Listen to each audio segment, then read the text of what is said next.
40장, 41장 두 군데를 함께 좀 보겠습니다. 오늘 읽은 본문 가운데 어, 그 15절에 보면 베헤못이라고 나오는데 옛날 성경 하마라고 나와 있을 겁니다. 그리고 41장 가면 리워야단이라고 나와 있는 이 악어라고 이야기를 하는 그런 이 두 동물이 등장을 하고 있습니다. 근데 오늘 이 38, 39장, 40장, 41장 읽어보시게 되면 하나님이 등장을 하고 있어요. 하나님께서 창조하신 이 모든 것을 이야기할 때 욥의 반응이 나타나는데 여호와께서 40장 말씀하실 때 트집 잡는 자가 전능자와 다투겠느냐 하나님을 탓하는 자는 대답할지니라. 누구냐면 욥에게 하시는 말씀이잖아요. 욥이 지금 왜 트집 잡고 있고 하나님을 탓하는 모습이 있는가? 욥의 상황을 우리가 알아요. 그 전에 보시게 되면 그 누가 그런 상황을 당하더라도 욥과 같은 반응을 나타낼 수 있을 만한 그런 상황이죠. 상황이 아주 급박한 나머지 하나님께 막 대항하고 항거하는 듯한 태도, 자신의 마음의 이 감정들을 분노로 하나님께 드러내는 그런 모습들 보였던 게 사실입니다. 그런데 하나님께서 쭉 오늘 여기 38, 39장 지나는 이 과정 가운데 하나님이 절대 주권을 가지고 일하시는 것을 보면서 욥이 이 마음에 침묵하기 시작합니다. 자신의 과오를 돌아보고 시인하고 있죠.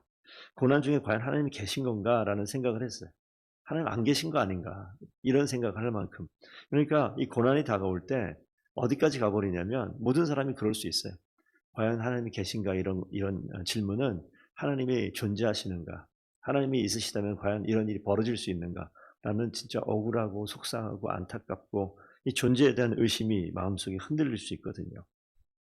히브리서 11장 6절에 보시게 되면 하나님께 나아가는 자는 반드시 그가 계신 것과 또한 하나님이 또한 그가 자기를 찾는 자에게 상 주시는 이심을 믿어야 할지니라. 이 내용이 나오지 않습니까?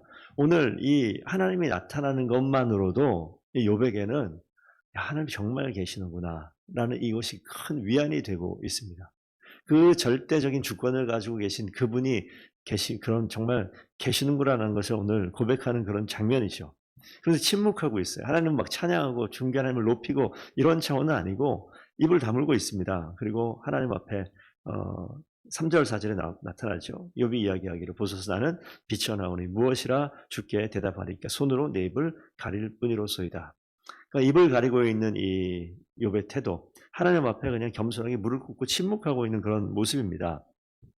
그 가운데 하나님께서 조금 더 말씀을 하세요. 조금 더 말씀을 하시면서 6절에 다시 말씀하시죠. 폭풍우 가운데 욥에게 일러 말씀하시되, 그러면서 이 하나님께서 욥에게 원하는 내용이 있는 것 같아요. 8절을 보면 하나님의 공의를 재확인합니다. 내 공의를 부인하려느냐, 내 의를 세우려고 나를 악하다 하겠느냐, 재차 물어보는 거예요. 하나님의 공의에 대해서. 11절 가시면 너의 넘치는 노를 비우고 교만한 자를 발견하여 모두 낮추되 모든 교만한 자를 발견하여 낮아지게 하며 악인을 그들의 처소에서 짓밟을지니라. 하나님이 지금 욥에게 요구하는 것, 하나님의 공의를 인정하는 것 하나와 또 하나 노를 비우고 이 교만을 하나님께서 너무너무 싫어하시죠.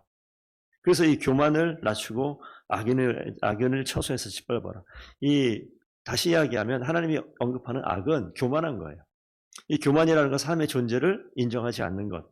하나님이 계심에도 불구하고 하나님 계신 것을 인정하지 못하고 하나님 안 계신 것 같은 의심을 갖고 있는 그런 모습들 이야기하는 거죠. 그러면서 등장하는 두 짐승이 있는데 베헤못이라고 이야기하고 있는 이 하마라고 많은 주석학자들이 이야기합니다. 엄청난 힘과 위엄을 드러내는 동물입니다. 하나님이 만드신 것 중에 으뜸이다.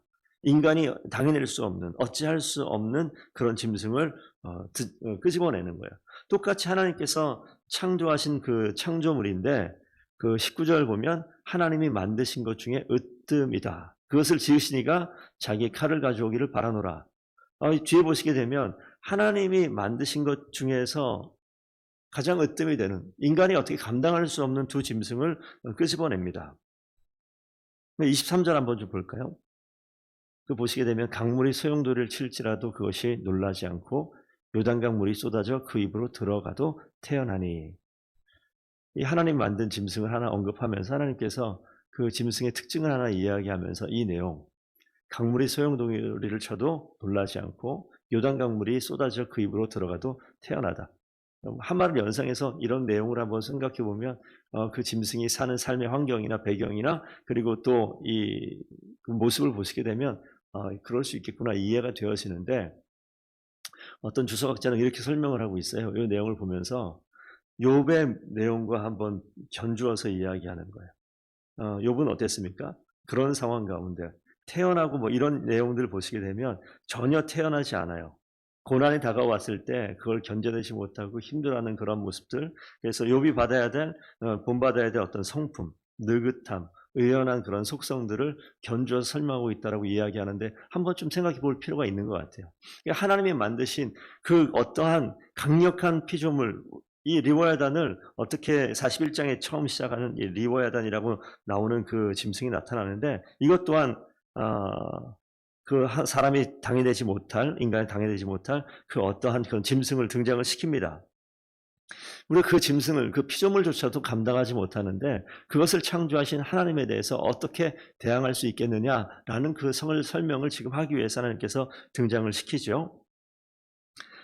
우리가 그 성경에 나와 있는 여러 가지 사건들 중에서 맨 처음에 에덴에서 쫓겨난 아담과 하와를 한번 좀 생각해 보시고요. 또 한 가지 바벨론을 쌓다가 흩어진 사람들이 있습니다. 또 하나가 본다면 출애굽 상황 속에서 하나님의 그 말씀에 순종하지 못해서 10가지 재앙을 임하게 그 재앙을 초래한 바로가 등장을 합니다. 이 모든 내용들을 보시게 되면 하나님은 온전히 순종하지 못하게 되어지면서 겪었던 그런 고통이에요. 그러니까 욥을 오늘 여기 등장시키면서 하나님을 온전히 순종하지 못했을 때 겪을 수 있는 그런 내용들을 쭉 언급하고 있습니다. 그러면서 하나님께서 이 두 짐승을 등장시키면서 하나님께서 원하시는 것이 무엇이냐? 욥에게 인간의 한계를 인정하게 하시는 것이 하나님께서 원하시는 거예요. 우리를 돌아보아서 이해하지 못하고 깨닫지 못하는 그런 일들과 그런 상황들을 경험할 때가 있습니다.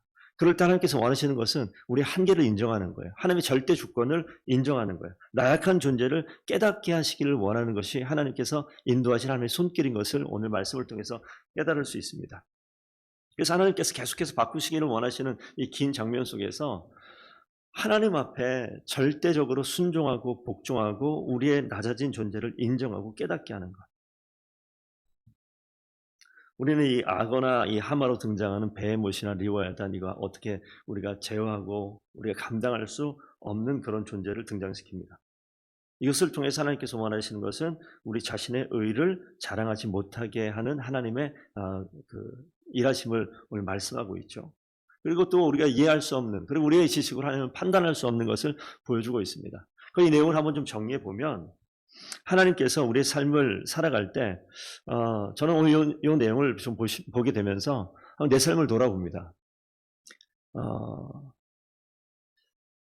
인생의 어떤 흐름이나 삶에 있었던 사건들, 그리고 목회를 하면서 한순간 한순간 여러 가지 좀 챕터가 있겠지만 이 교회 저 교회 사역하고 사역의 내용을 돌아보는 과정 가운데 여기까지 오는 과정 가운데 하나님께 원망한 일들이 더러더러 있어요. 근데 왜 그런 시간이 있었는가 돌아보게 되면 어떤 사건이 벌어지면요. 어떤 일이 벌어지냐면 하나님이 계시고 하나님을 찬양하고 하나님을 인정하는 모습이 항상 있었음에도 불구하고 어떤 일이 딱 벌어지게 되면 하나님과 내가 이렇게 분리가 되어져요. 하나님이 안 계신 게 아니라 계신 거 맞다라고 이야기하면서 하나님의 존재와 하나님이 일하심에 대해서 잠시 놓쳐버리고 있어요. 그리고 내가 내 일상 가운데 집중되어 있는 거죠. 그래서 여기에서 내 삶에 집중해서 하나님이 마치 그 순간에 사라진 것처럼 행동하는 일들이 많이 있었던 것 같아요.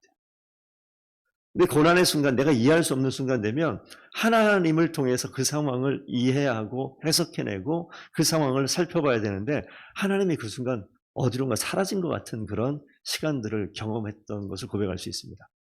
그래서 하나님께서는 어떠한 상황이 되더라도 내가 이해할 수 없는 상황과 내가 감당할 수 없는 그 상황이 닥쳐왔을 때 하나님 뭘 보시냐면 내 중심을 보되 그 중심 가운데 하나님의 눈으로 하나님의 존재를 인정하며 이 상황을 바라볼 수 있느냐 이걸 자꾸 물어보셔요. 오늘 이 욥에게도 마찬가지입니다. 욥이 자신이 고난 겪고 자신이 당한 상황 속에서 하나님이 계시다면 하고 이야기하지만 실제 그 상황을 보게 되면 하나님 안 계신 것 같은 그런 마음에 답답하고 근심과 걱정으로 인하여 행동하는 그런 모습들을 보게 되어지거든요. 그러니까 하나님이 뭐라고 말씀하시냐면 너가 설명할 수 없고 너가 깨달을 수 없는 그 상황들을 겪을 때조차도 하나님이 행하신 일들에 대해서 이 상황들을 하나님의 눈으로 바라보라고 말씀하고 계신 거죠.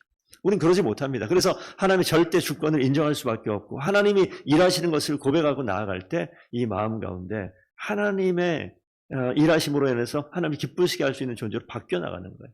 하나님이 하셨군요 라고 인정하는 것. 하나님이 하시는군요 라고 인정하게 되어지면 그 상황이 반전이 벌어집니다.